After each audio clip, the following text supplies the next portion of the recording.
Goedenavond, het is zondag. Dit is Zeeland Nu met een overzicht van het Zeeuwse nieuws van vandaag.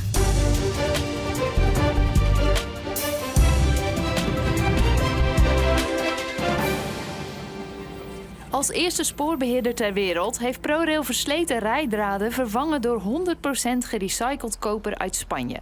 Dat gebeurde dit weekend op het spoor tussen Goes en Roosendaal. Dat Zeeland de primeur krijgt is geen toeval. Nou, Zeeland is natuurlijk, los van dat het een hele mooie provincie is, ook lange uitgestrekte stukken. En dit stuk moest gewoon vervangen worden.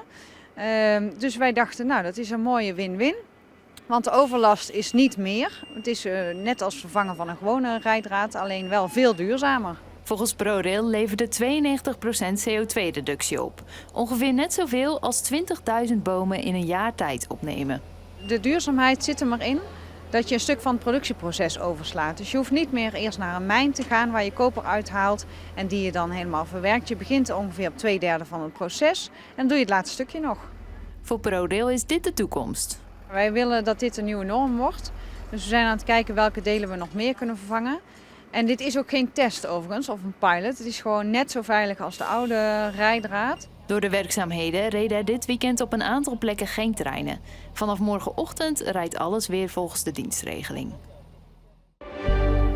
Een grote verrassing voor John en Sandra uit Axel. Bij de renovatie van de gevel van hun dansacademie kwam ineens een veel oudere gevel van de voormalige boerenleenbank tevoorschijn. Er zat trespa voor, er zat spaanplaat voor. Dus er zat eigenlijk heel veel wat eerst verwijderd moest worden. En na de verwijdering van de eerste spaanplaten zagen we al rode met gouden letters. Dus waren wij al heel blij.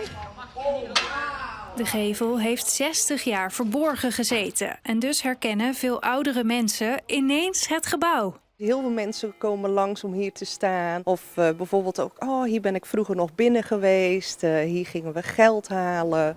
John en Sandra willen de gevel graag restaureren. En wij willen eigenlijk terug een beetje naar de oude stijl met een touch van nu. Ben je niet bang dat mensen dan denken dat ze naar de bank gaan in plaats van naar de dansacademie? Ze benoemden me al bankdirecteur.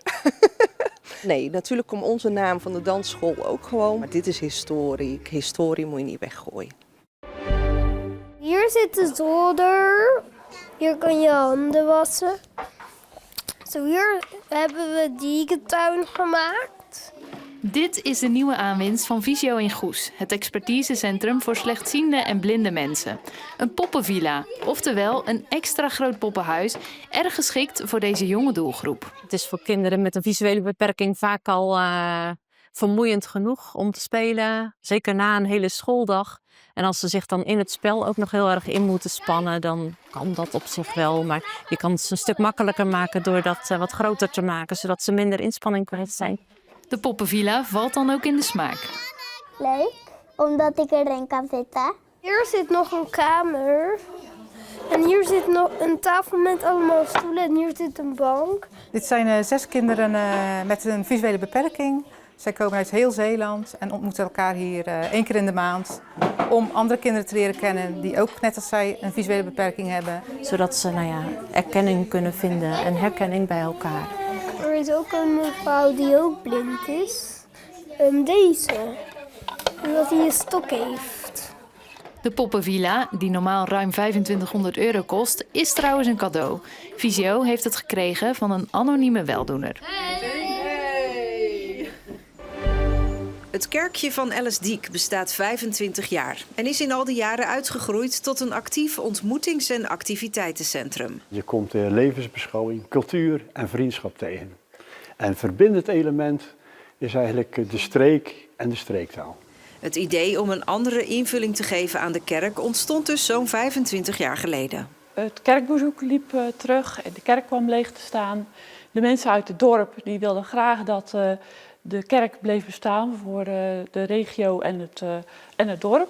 Er worden regelmatig culturele activiteiten georganiseerd. Dat zijn dan vooral voorstellingen, veel muziek, allerlei soorten muziek, maar ook andere podiumkunst zoals theater en poëzie. We hebben ook iedere 2 maanden een nieuwe expositie. Het feit dat het kerkje al 25 jaar bestaat wordt uitgebreid gevierd met volgend weekend het jubileumweekend.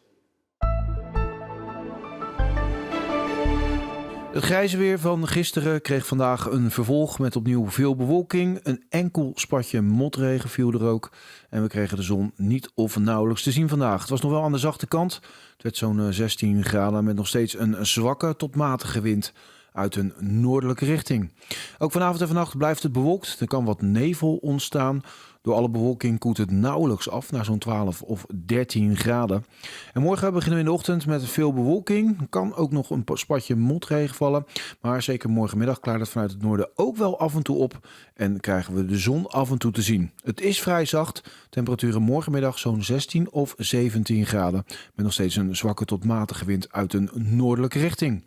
Nou, ook de dagen daarna verandert er weinig aan het rustige weertype. Er blijft veel bewolking aanwezig. Weinig ruimte voor de zon. Soms een enkel spatje motregen. En later in de week zakt de temperatuur iets terug tot ongeveer 15 graden.